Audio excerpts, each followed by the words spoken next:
I don't know really where to jump in with this without making it a very long video, but I'll try to just give you the basics more or less. Okay, so before I had Gracie, I was 18 when I finally went in. The doctor mentioned fibromyalgia for the first time, and that's when the test started. The fibromyalgia was really rough. The worst of it came after I had my daughter. Just like the disease, everyone is different with symptoms. Pregnancy to healthy people are different in many ways too. Some with fibromyalgia will actually go in like a remission kind of deal, where they won't have any, they like lose all their fibromyalgia symptoms their whole pregnancy, where some of them feel that they're like cured until after they're done breastfeeding or whatever. Or it can stay the same, your symptoms stay the same, or it can worsen. My first pregnancy was pretty hard. It's like everything on my body became pregnant with Gracie. My nose, my arms, my legs, everything became pregnant. And what I mean was my nose was huge. I had to wear those carpal tunnel, you probably know what I'm talking about, those ugly carpal tunnel wrist things on both my wrists. And I had to wear diabetic stockings on my legs. And I was just swollen like no other. Now, I don't know how I wasn't told before, but after I had Gracie, the doctor had put in there in my medical records that I had preeclampsia, so I don't know. But Gracie did come on her due date, and she was 9.2 pounds. She was a big baby. My first child, it was different because fibromyalgia didn't really fully set in hardcore until after I had her. And that's not the case with everyone. So if you haven't had a child yet, don't think that's going to happen to you. I wish I had researched more. I was 21 or 22 when I had Gracie. I lose track of that because of our birthdays just a few days apart. And yeah, after I had her, it's just all the symptoms just got worse. And it was really hard, especially the new baby. Actually, my very first video I ever made about fibromyalgia, Gracie was just a baby then. I think she was younger than Xander is now. But anyways, I wish I researched it. I wish I knew more about it, what was going on, if it was fibromyalgia. It wasn't until I was 22 or 23 when I was finally diagnosed with it, and I'm 28 now. It was very, very hard with Xander because, well, for one, we were not planning another one at the time. We were very happy with Gracie. I had my hands full as it was, health-wise and being a mom. I would never call him a regret. Definitely a surprise, a happy surprise. Regret, I would say something like if you go back in time that you would take it back. Surprise is, to me, a surprise is more something that you really wanted, you just didn't know it at the time. I was already on medication for fibromyalgia. There was a few different ones going through trial and error at the time, and I had tramadol, gabapentin, amitriptyline, I think something else I was on too. It was definitely one of the hardest times in my life because because of the fibromyalgia and the other health issues I had. It was almost impossible to be happy that you're carrying a baby. It was so hard.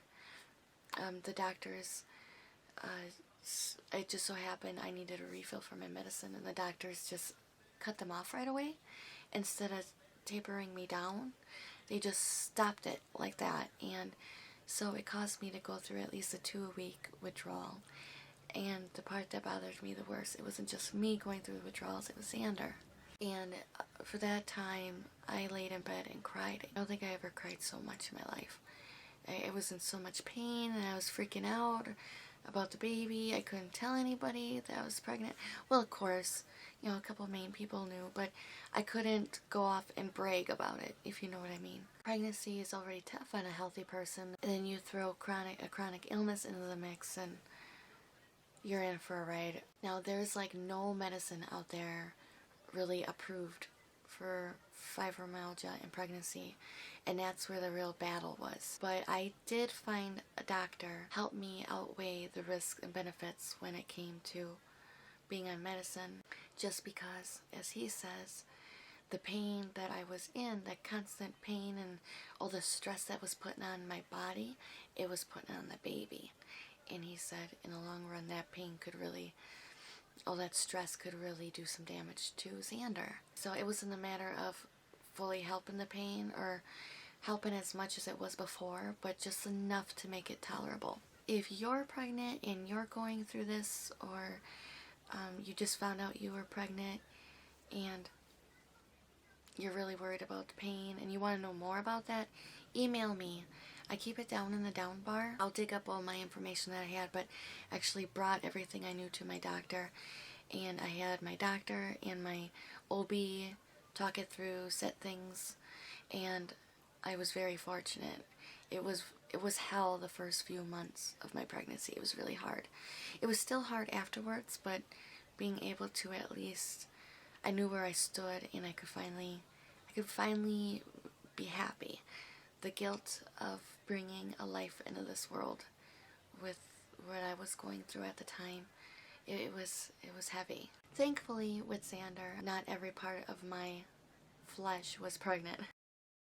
But if you're wanting to get pregnant, if you are pregnant, whatever the case may be, do as much research as you can. There's a lot of natural things you can do, but some of them you do have to be careful with pregnancy, like essential oils, chiropractor, massage, pool, exercises, yoga. The exercise is so important when you're pregnant, as hard as it can be. Releasing those serotonin in your brain is very important too. And especially with pregnancy, because your hormones are a whole out of whack. And doing all that you can do to reduce the stress. Because that stress, as I was saying, is, you got to keep that under control for you and the baby. I'm very thankful for the few that I had at the time to help me through that, because it was a very hard time. If you are pregnant and you're dealing with a lot of pain right now and it's really hard on you, like I said, email me. It's really important to find that balance between the pros and the cons of being on certain medicines. And some people think, oh my god, a pregnant woman on this, oh, she shouldn't be on there, and kill the baby, all that stuff. But, you know, if you're really researching and being really careful and really know what you're doing, and you talk with your doctor, things can be altered and it can help. Xander is great. Xander is a very healthy guy. He's only been sick just a few common colds his whole life. The one thing is his hearing, but he just got my hearing from me, so he just had to be stuck with that. But other than that, he's very healthy. I'll put a few tips on the bottom in the down bar for you guys too. But I can say, as far as how it went for me, I thought fibromyalgia was hard. Boy, having fibromyalgia and then being pregnant, really, really, really miserable. Especially when you're adding in the extra stresses and not getting sleep at all compared to before. That was not much sleep anyways. So it was a struggle, but I'm very thankful for the little guy. He's like my little souvenir through a hard time.